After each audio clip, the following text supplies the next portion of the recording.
Good morning, it's James. I do hope and pray this message finds you and your loved ones peaceful, thriving, and well. You know, when I use that opening, peaceful comes up more and more for me these days. The prioritization of personal peace is something that I think all of us more and more these days, if not every day, we wake up and say, you know, one of the things I am absolutely dedicating myself more and more on my spiritual path, my path to discovery, my path towards evolving this ever-improving self through awareness, getting more and more clear about what brings us joy and gratitude and peace, more and more peace. How do we make that distinction between drama and our dreams? And how do we designate each and every day and go about really methodically, very mindfully, decorating our life with people and experiences and rituals that only enhance our sense of peace? You know, for me, peace has become one of my greatest disciplines. And I don't always have it. I want to be really clear with you. There are plenty of times in my life, plenty of times during the day when I lose my way. And it's really interesting, right? There's a contrast that happens, I think, for many people, particularly people on the spiritual path. People like you and people like me, where there was times in our life, maybe it was our childhood, maybe it was our adolescence, our early 20s, 30s, or 40s, when we were in relationship with ourselves that was enhanced, I use that word, enhanced, by what was going on around us, the choices that we were making. Most of my young adult life, most of my childhood was riddled with times where there was no peace. And it was really interesting. I think when I came in my early 20s, when I was really just beginning my spiritual path and really dedicating myself to it, I learned that there was a lot about how I lived my life, which had a lot about how I said in my demonstrations and my declarations how much I cared about my peace, taking full responsibility for it.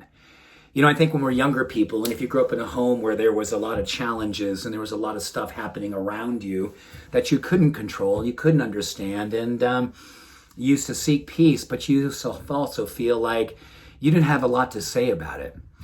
Well, for most of us, and I know we have a lot of young people that actually join this community every morning, I love that.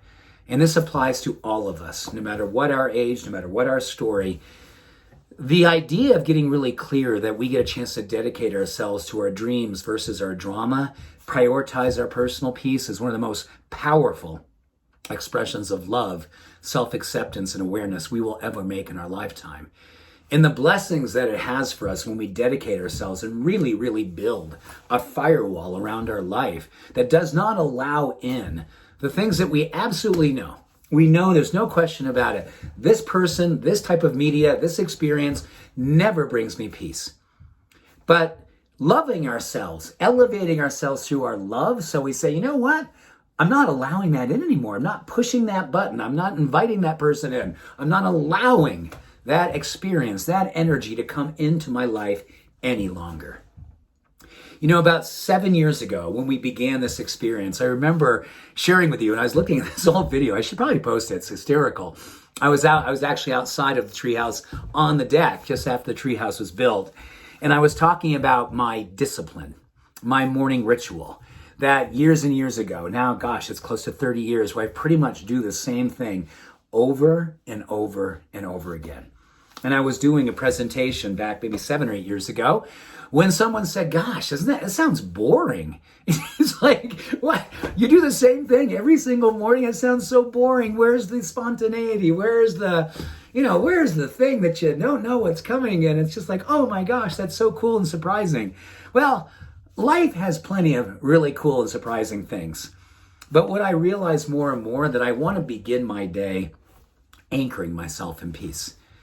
And that is why I can tell you, years ago, I pretty much had the same rhythm every single morning, always starting before 5 a.m., and how it is this morning, and how I trust and pray that I'm still here 12, 15. I hope I'm here for 50 more years or longer, as long as I am being a beneficial presence on the planet, as long as I am a peaceful warrior on the planet.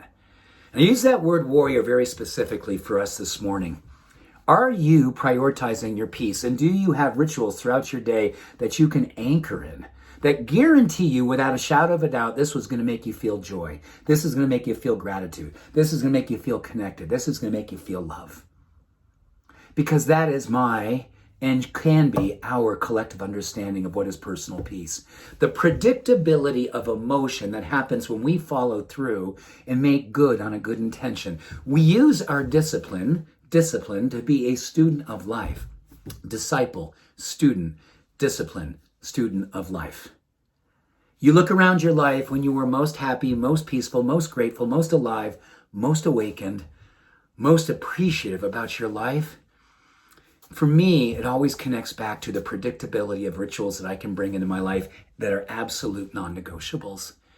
And when I give myself permission to exercise my right to choose them with discipline, I'm exercising my right to love myself.